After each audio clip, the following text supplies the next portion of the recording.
Assalamu alaikum and a very good morning to all of you children. I am again back with our fourth chapter of Geography Agriculture Part 2. Children, we have studied in our previous lecture what is agriculture. We have studied that what is agriculture means the process of an art and science of tilling a land and cultivating that soil is called as an agriculture, right? Now agriculture, we have also seen that agriculture includes in a primary sector. We have seen three types of economic activities, that is primary, secondary and tertiary, right? And primary activities, it includes agriculture. We have also seen that most of the 50% of our population are engaged in this agricultural sector. 50% of labor comes from the agricultural sector. Then we have seen different types of what you can say this agriculture. Sericulture, pisciculture, viticulture and horticulture. Agriculture means as I told you, the science and art of the cultivation of soil, raising crops and rearing livestock. It is also called as a farming. Then comes sericulture, the commercial rearing of a silkworm is called as a sericulture. Pisciculture, breeding of a fish is called as a pisciculture. Viticulture means cultivation of a grapevine. And horticulture, growing vegetables and fruits, flowers for the commercial purpose, for selling purpose is called as a horticulture. Now today we will go through the farm system. What is the farm system, children? Agriculture or farming can be looked forward as a whole system. It is a whole system.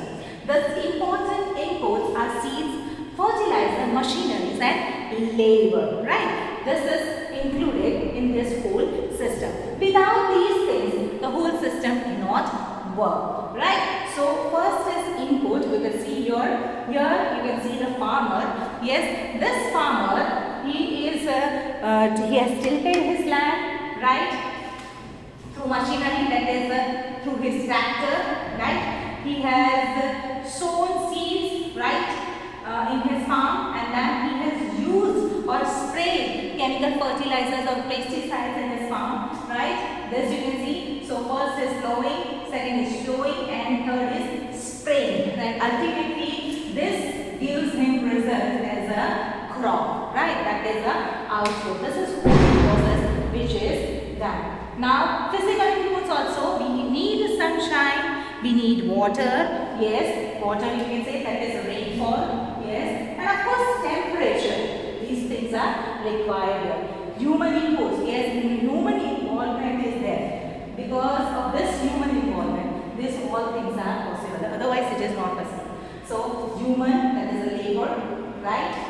Storage. You need to store. Yes. Everything, the farmer, whatever he is growing the crop, whatever production he is getting, is not being kept at his home. Whatever he requires for his personal consumption, he just keep it at his place, and rest of the other production he is sell it into market. Right? Next, machinery. Yes. So as we all know that in India, our rainfall is very inadequate, right? So sometimes it has a heavy rainfall, sometimes we don't have rain at all. So during those time when we don't have rainfall, at that time what we do, we go through the irrigation method. We use pumps, hand pumps, or machineries are being installed pumps are installed on some canals or tube wells, right? So from there you can have a water. Here you can see that through machinery the water has been sucked from the ground level, right? And chemicals, we all know, we have seen here that chemical fertilizers and pesticides are used over here, right? Some of the operation involves are plowing, sowing, irrigation, weeding and harvesting. Now the outputs formed from the system includes crop, wool, dairy and poultry products. Yes, children, we have seen yesterday that agriculture also includes livestock. Now because of that livestock, we get dairy products also and poultry. Yes, poultry products also, that is chickens and eggs. Yes, so that is because of that livestock. Wool also, yes, because of we rear sheep. So because of that we get wool also. So because of these things we get these products also simultaneously. Now children, we will see the types of farming. What are the types of farming? So children,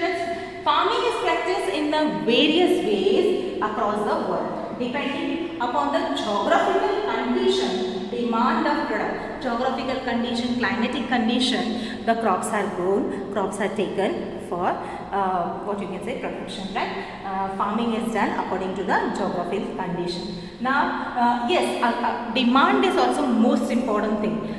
Demand of a product. If I grow uncertain crops which is not at all in a demand, then who will buy my crops?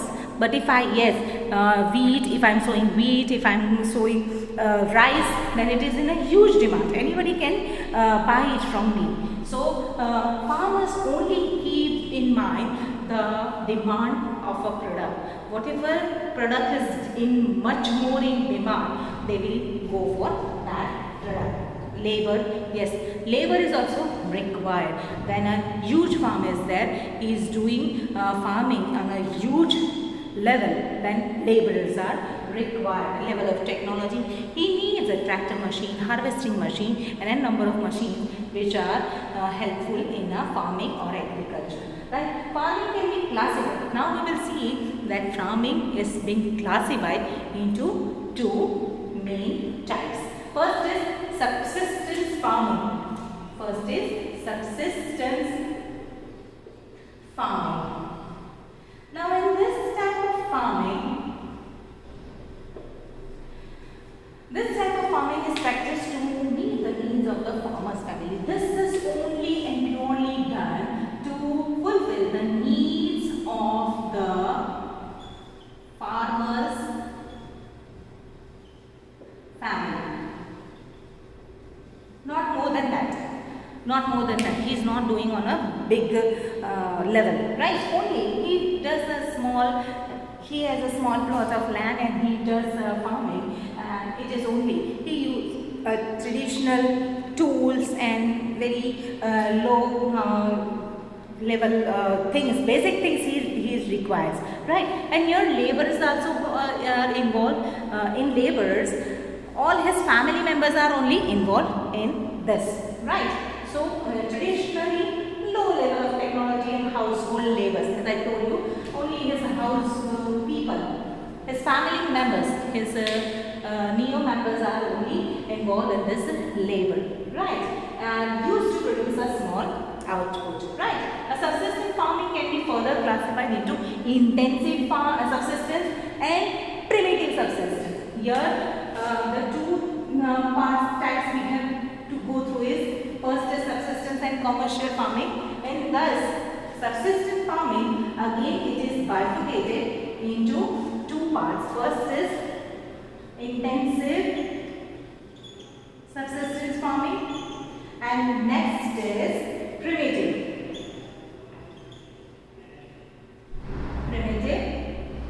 farming, subsistence farming. Right. So first we will see intensive. Now the word intensive itself suggests something which is done intensely. Right? Intensive means intensely you are doing that thing. It is an intensive subsistence farming. Now this is one step ahead. Subsistence farming, innocent subsistence farming. Yes, it was only done for his farmer's family, to fulfill his farmer's family's need. That's it. Here it is one step ahead, right? Here the farmer cultivates a small plot of land using simple tools and more labor. He is using simple tools, but the labors are more. Not only his family members, but he is hiring some more labors from outside also. Climate with a large number of days with sunshine and fertile soil permits growing of more than one crop annually. Here he has to, or he is intentionally is growing more than one crop annually. Here it is not necessary that he will take another crop or not. It is not required. It is not compulsion. But here, yes, he is going for more than one or two crops annually. Right? Next, rice is the main crop here. Right? Because it gives good amount. Right? Other crops include wheat, maize, pulses and oilseeds, right? Intensive subsistence farming is prevalent in thickly populated area where the population is very much thick, right? So in that areas, this type of farming takes place, right? And of the monsoon regions of the south, this is basically takes place in Southeast Asia and East Asia, right? Now we will see the primitive subsistence agriculture. Now in this primitive subsistence agriculture, we will see that shifting, again primitive subsistence agriculture includes shifting cultivation and nomadic herding. Now again primitive subsistence agriculture is divided into two parts, that is shifting cultivation and nomadic herding.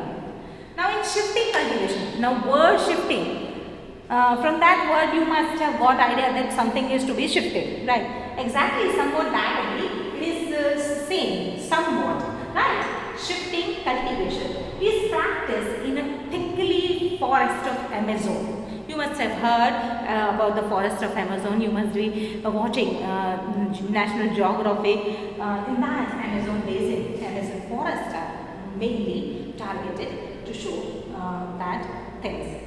Right. Now this forested area of Amazon basin, tropical Africa, parts of Southeast Asia and Northeast India. Now these are the areas of highly rainfall. Here in Amazon forest, the rainfall is very much more, right? It is heavy rainfall areas, right? And quick regeneration of vegetation. Quickly the generation takes place. Regeneration means the generation of vegetation takes place. A plot of land is cleared by felling the trees, right? It has been cleared by felling of the trees and that it is burned off. Yes, and those ashes mix it with the soil and there on that piece of land, on that plot, certain things are being sown, right? So here it is given. Yes, and in that soil, either maize, yam, potatoes and cassava are grown. After the soil loses, once the things are being taken out and you see that the fertility has been finished, means it has been loses fertility, the soil has loses fertility, the cultivators will shift to another place. Now this way they keep on shifting to new plots. This is called as a shifting cultivation. It is also called as a slash and burn. As we cut off, means they fell off the trees, not cut off, fell off the trees and burn into ashes. So that is why it is called as a slash and burn. Right? Now we will see nomadic herding. Children, this also you must have heard and must have studied in your previous classes also, that nomadic herding. What is nomadic? In our local language we call them as a Banjaras. Right? It is practiced in a semi-arid and arid regions of Sahara. Basically it is a deserted or a dry areas, right? Sahara, Central Asia and some parts of India like Rajasthan and Jammu and Kashmir. Right. Now you must be wondering that Jammu and Kashmir is not a deserted area, but yes students, it is a cold place and maximum throughout the year, maximum time there is a snow. So where the vegetation is not easily possible. So they keep on moving, these herders keep on shifting from place to place in search of food and water, fodder and water for their herds. Right? So this is what. In this type of farming, husband move from place to place with the animals, fodder and water along with the defined routes. This type of movement arises in response of a climate, constraint and terrain. Sheep, camel and ram and goats are the mostly commonly reared. These herders, they commonly rear this type of animals, right, which is very easy to carry and which is very easy to adjust in any type of a climate where they shift, right. So that is what, and they provide milk, and these animals, they provide them milk, they provide them wool, they provide them meat, yes, hides and other products to the herders and their families. So that is called as a nomadic herding, right. So that is what we are going to do in this session. We will see you in our next topic, next part with the commercial farming. Thank you. Have a nice day.